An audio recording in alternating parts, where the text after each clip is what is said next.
What kind of pickaxe is that? Did you steal it from those crystal hologram gems or something? This pickaxe has enough density and speed to break down any material to find gold. No fooling?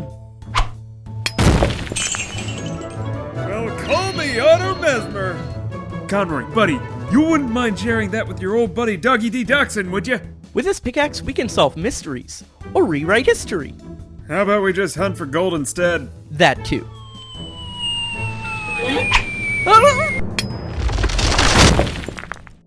Haha!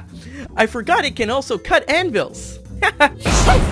Well, 1 out of 2 ain't bad.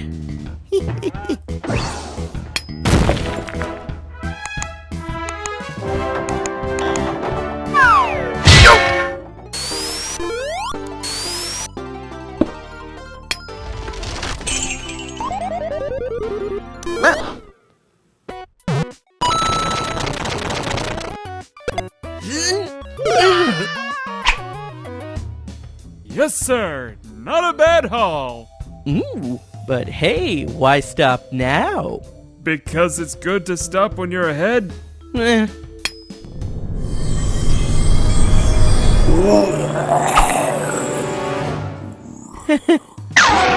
Jeez, what's with all the gratuitous crossovers in this episode?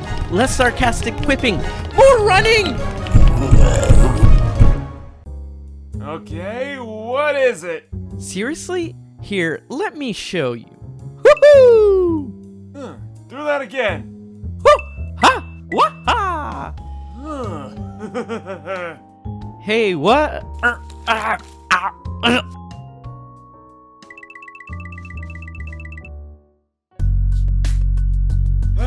Living the life. It's a living. This is it, doggy. All we gotta do is make it to the top and grab that crown. We? I thought this was a last man standing Hunger Games thing. I'm using the royal we. It's everyone's goal to...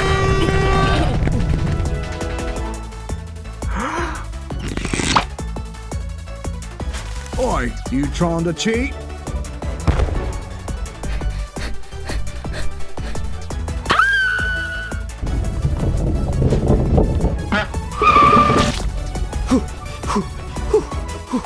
And one last jump. Huh? Think I can exchange this for a bowler hat? Doggy, will I never win with you? Meh, every toon needs its fall guy. Rest in peace, Tiberius. Nice cross promotion, but this is the blue shell from Mario Kart. It takes out whoever is first. Hold it, you're gonna be racing? First chip of a new bag. It has other uses. Pre-order Brawlout 76 first and get this exclusive figure.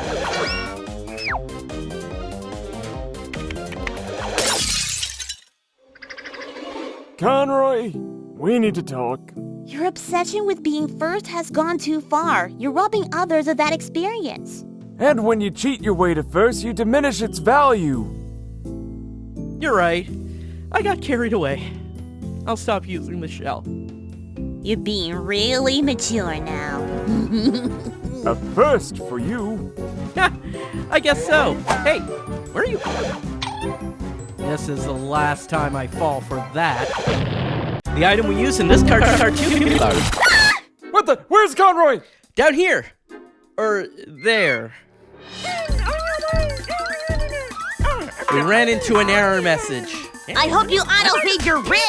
Don't just stand there! Pull out some items and put Humpty back together again! Why, you little... Hold still, you toony cat ball! Wait! Come back here, I'm gonna... Someone give me a hand! Fix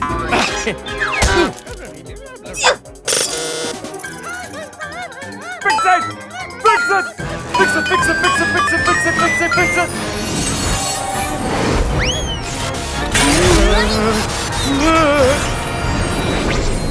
I feel naked. I doubt I could get online like this. Yeah, this'll take a while to fix. Sorry about that, viewers. We'll see you next time. Later.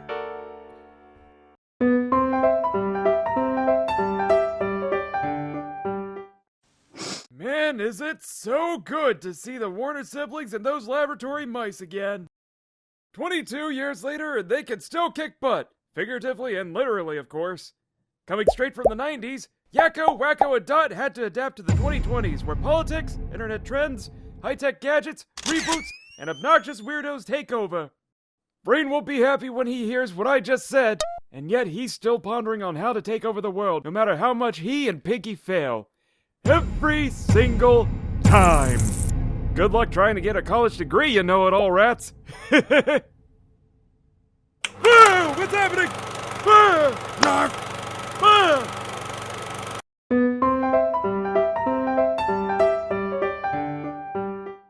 Bark, laugh, and woof. Toons these days, I tell ya.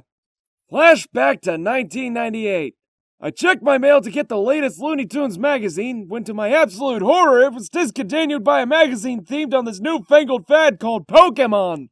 So I phoned the publishing company, who then dropped 100 Magikarps and a 16-ton Snorlax on my head, to which I responded by laser tasing them, who retaliated by posting my baby pictures online.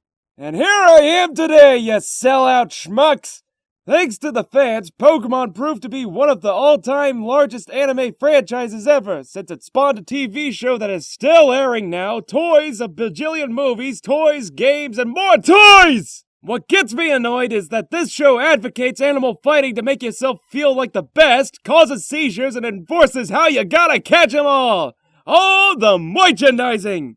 But heck, maybe they're onto something with the merchandise thing. A doggy whack-a-cat would sell like hotcakes! Hello? Jimmy McDonald Toons these days, I tell ya. What are you doing? You appear in nothing but promo material for the past decades, and now Disney finally gives you a chance to star in cartoons again. And what do you get? A Cartoon Network ripoff that goes by at twice the speed it should, with cruddy flash animation and vulgar humor. A prolonged naked joke? What's funny about that? Pouring sherbet into your groin area just for the pleasure from it? Think about the kids!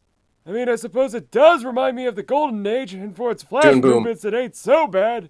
But it ain't what I expect from Disney! What do you have to say? Haha, well, that's showbiz. He leaves small tips anyway. I remember when the first episode of this new Mickey Mouse series came out, the one that took place in Paris, and I was blown away. Mickey Mouse hasn't been in anything this good since Runaway Brain. Each short has Mickey and his friends having to overcome some obstacle in a different location. Several people who started off over at Cartoon Network and Nick worked on this, and it shows. These cartoons are a lot of fun to watch since they're fast-paced with plenty of good visual gags, which is great because that means anyone, anywhere of any age can enjoy them. I even love the animation. People complain about it being done in a Flash-like program, but the animation is more fluid than what you would see in non-Flash cartoons. All the shorts can be watched online on Disney's site, so check them out. They're fantastic. Great.